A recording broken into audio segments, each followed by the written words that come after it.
Hey guys, how's it going? This is the Bald Metal Nerd coming at you with another video. In this one, I'm going to be talking about one of the hottest, if not the absolute hottest, electronics product that's going to be around this holiday season. And I, of course, am talking about the NES Classic Edition. Let's say you didn't get one on launch day, right? Which a lot of people couldn't get it on launch day because it pretty much instantly sold out everywhere, right? Now, you could say, okay, well, I want to get this thing before Christmas. Let's take a look here, and let's go to Amazon. Amazon always has stuff. Oh wait, I don't think it's in stock at Amazon because looks like we got it starts at $229, and the retail on this item is supposed to be $60. So that's a little higher than what normal price is, but I'm betting all those sellers on Amazon that are selling it for that price are third-party sellers. So, okay, we can't get the system itself on Amazon. What can we get? Oh, we can get extension cable for a system we don't have. Not very helpful. Carrying case. Oh man, we can at least get the controller. Oh wait, $90 just for a controller that retails for 10. Yikes! That is nice and pricey. So yeah, not so great. Hey, we could get a adapter so you can use an actual NES controller with it, which would solve the short cord issue, I guess. But anyway.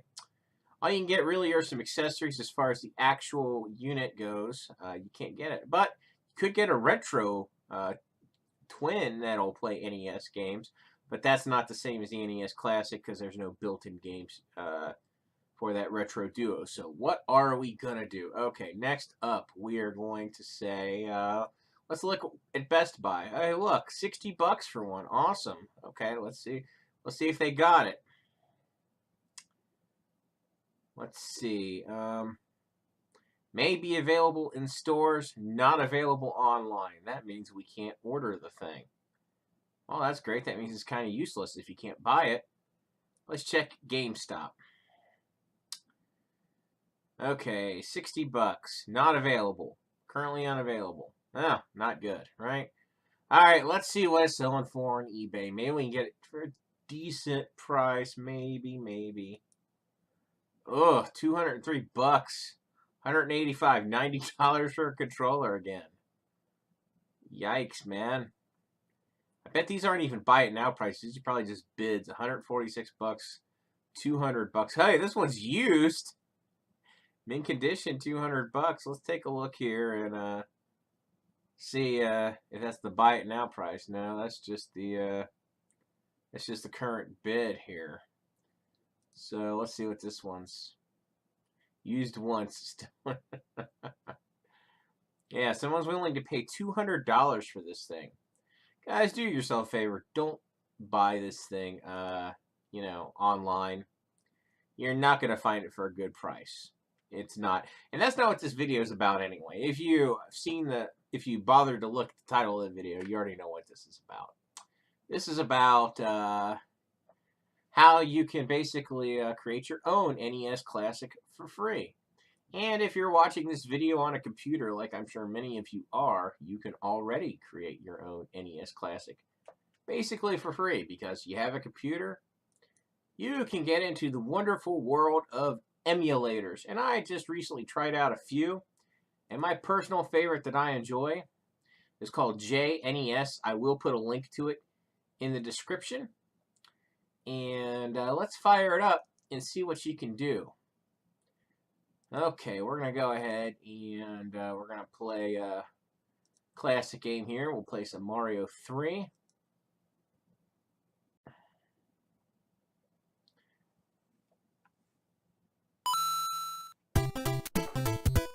And here we go. This is not going to be an exhaustive playthrough, guys. I'm just kind of showing off what it's like to play this on a PC. And I'd say this offers a pretty damn nice experience, guys. I am using a controller. Now, granted, it's not an NES style controller, but I'll get into that here in a few minutes. And I'm not playing all that well because I'm talking through this. But anyway, that gives you a basic idea of what this emulator looks like with default settings. Now, you can really tweak the settings of this emulator quite a bit to suit your preferred, how you want it to look and behave. So let's go ahead and actually get out of the full screen on it. And we're going to go ahead and we're going to do some video options here. And we're going to basically make it look like old style TV.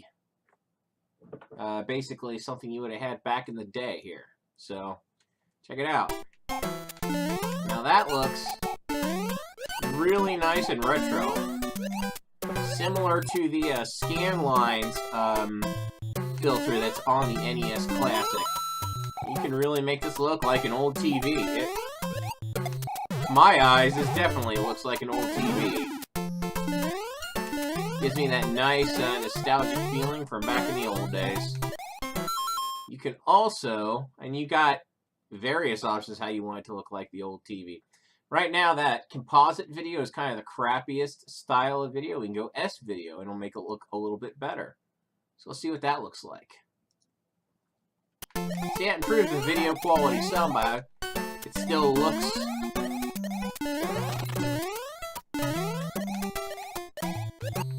Man, this controller is not not my favorite for this for the NES, but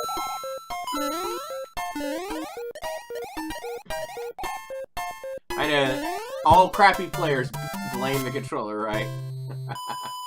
Anyway, that's that video mode, and then you can also. It actually looks really nice, like this. Go ahead and show this one off for you guys. This is really high quality TV style video, I think.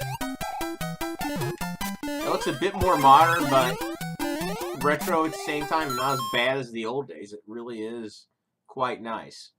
Now,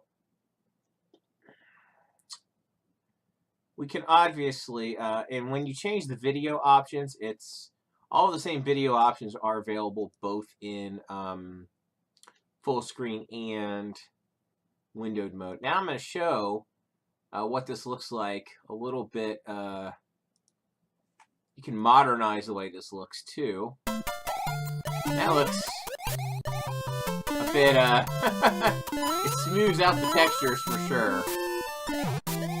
Compared to what you would expect it to look like. That's not one of my favorite ones. Let's see. What else we got? Let's do, yeah. Super high quality. Yeah. I don't know. It smooths it out a bit too much for my liking. Doesn't look as much like an NES now. So, let's see here. I think Nearest Neighbor is a pretty good balance. Okay, that looks... I like that. That's kind of, I think that's a really good compromise here. It doesn't blur the screen at all, but it still looks, you know, pixelated, like in... what you would expect. And of course, you can just choose your default drawing style. And that's what it looks like with just the default settings. And it looks pretty nice. So obviously you got lots of options. I am going to go ahead and show you guys. We're going full screen again. And with full screen you have the option, of course, with the 4:3 aspect ratio, and it's on the side. But, of course, this emulator can do something the NES Classic cannot do. And that, of course, is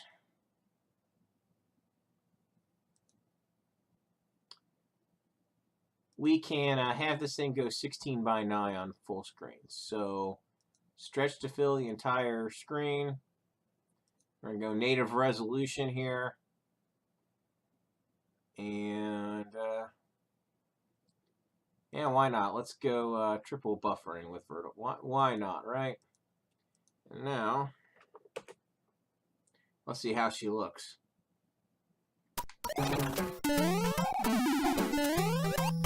Again, my crappy playing style right now.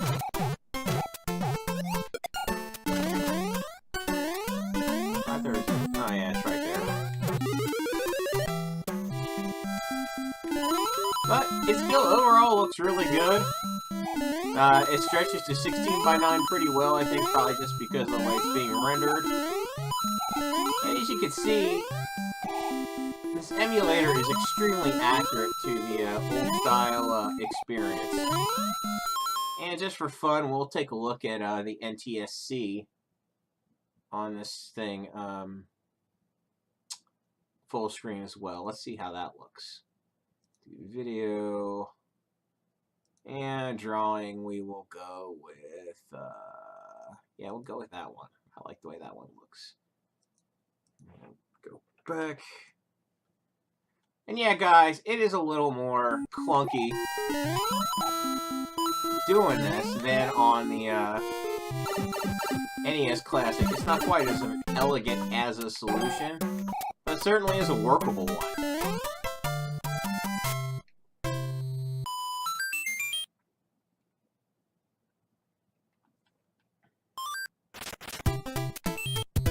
And personally, I think this looks great. You know, looks absolutely phenomenal. To my eyes, anyway. Very accurate. It really does take you back, just like the NES Classic does. So, would I say that you need to buy an NES Classic? It's a nice item for, like, say, your collection if you're, like, a game collector. But if you just want to recreate the experience, it's real easy to do it on your PC. Now, you, of course, have various options when it comes to controllers. Obviously, you can hook up pretty much any USB controller to your computer, and it's going to work with these emulators real well. You have a choice of a few different countless NES-style controllers that you can use, and obviously this one looks pretty much just like what you would expect an NES controller to look like. This is one of the most popular ones on Amazon. I don't personally own this one, but it seems fairly decent. Of course, here's another one. It's a little bit cheaper. I don't know if the build quality is any better or worse than the Retro Link, but, you know, from the photos, it looks pretty decent. You can certainly read the reviews and judge for yourself what you think of it. And my personal favorite that I like to use with at least NES games is I like to use one of these. I own one of these. This is an awesome, awesome, awesome controller. It's coincidentally not what I'm using to play the game, hence my fairly poor performance. I'm currently using this. But yeah, I think that one is real. This is a personal favorite. I would recommend this to everyone who wants to play retro style either NES or SNES games on their machine. This is a wonderful controller for that and does extremely well. This, of course, is Genesis style controller, and I use this with a Sega Genesis emulator. Works very well. And, of course, a Nintendo 64 one right here. Again, this one works pretty darn well with it. Now, I'm not going to run through emulators for every game system. You know, and this controller, obviously, you can use with all the emulators if you want to. I don't recommend this a whole lot for a whole lot of retro games, but it is decent for, say, MAME emulator like Arcade. style, or if you really just want one controller that can do modern and retro games, this one will do it. I just like the feel in my hands of the retro controllers.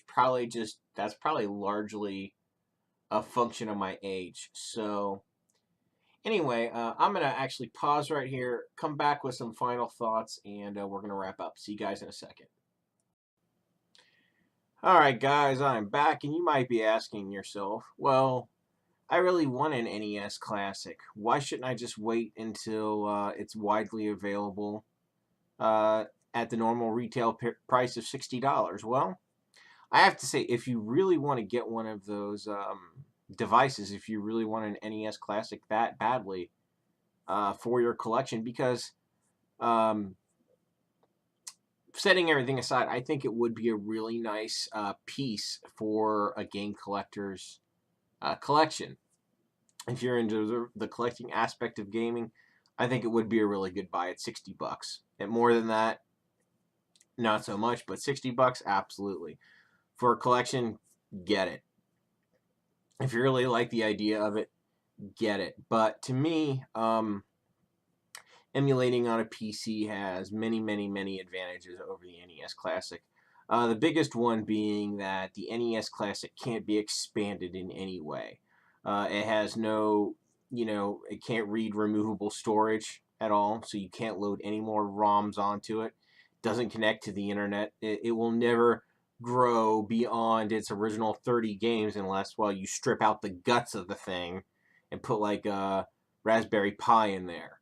Which brings me to my next point that I want to make. I know a lot of people do Raspberry Pi projects for retro gaming. They'll load the Retro Pi OS onto it and have at it as a little mini gaming machine. And that's all fine and good, but there's, of course, a little bit of a cash outlay with the Retro Pi as well. I'm sorry, Raspberry Pi as well. You got to pay about $35 roughly for the system itself. You've got to pay 10 to 15 for a case for the thing. Then you have to pay for a micro SD card. So we're already up to right around 60, $70 at least. Maybe you have to buy a power source for it, another $10. So, it's definitely some cost associated. It's not a huge cost, but there's a cost associated with that. And I would say, honestly, a Raspberry Pi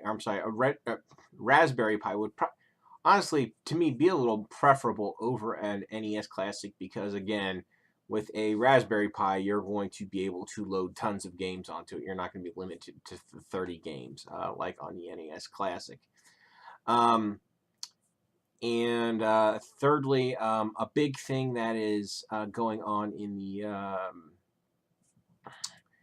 retro emulation community with PCs is RetroArch is a really big thing because basically you can load tons of emulators and have one front end for managing your different emulators and your ROMs and all that. Now, I tried RetroArch on my PC upstairs, which is primarily where I'm trying to play these retro games, hence why I had the Xbox 360 controller down here. All my retro stuff is upstairs. The only issue with that is that PC is about 10 years old, and I believe RetroArch adds some overhead to the emulators. What's funny, though, is that PC that I'm in question, it runs Windows 10 flawlessly. I can browse the internet and open 30, 40 tabs in Firefox, and it runs exceedingly well. It doesn't stress out. The PC runs great. Whatever. Anyway, but when I try to run RetroArch and an emulator in it, it chokes the system. The sound will distort. You'll have massive slowdown in the games. They just won't play right. But if I just load an emulator without RetroArch, it runs flawlessly. So obviously RetroArch is creating a pretty big overhead on that machine, and it's just not worth it to get the nice UI. I'll stick with each individual each individual emulator for each individual system to get that better performance, and I'll configure a controller in each. I'll go through the pain just to get the good performance, because really it's not that bad.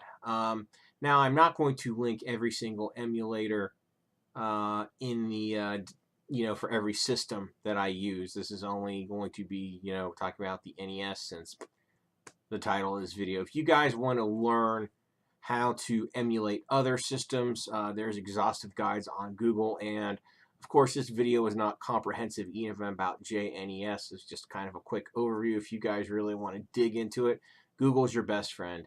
And no, I'm not going to link to where to download ROMs. If you can use Google, you can figure out where to download ROMs. It's not challenging, guys. And then maybe you'll come back with, well, what about collecting real NES cartridges and all that? Well, sure, you can do that if you want to, but at that point, you're definitely going to be paying a whole bunch of money. But it is fun to collect that stuff. I can't say it's not. I do still have some NES cartridges myself. I haven't played them for a while because my NES, the actual unit I have, doesn't work so well. I know I could get a Retro Twin or something else that would play the carts, but it's hard for me to justify the cost of that. And really, I just wanted to make a video for people to where they could basically do this for free if they already have the USB controllers, or extremely low cost if the controller is all you need. Anyway, that's pretty much going to wrap this up. I really hope you guys enjoyed watching it. As always, if you did, please thumbs up, share, subscribe, all that fun stuff. Thanks a whole lot for watching again, and I'll catch you guys next time.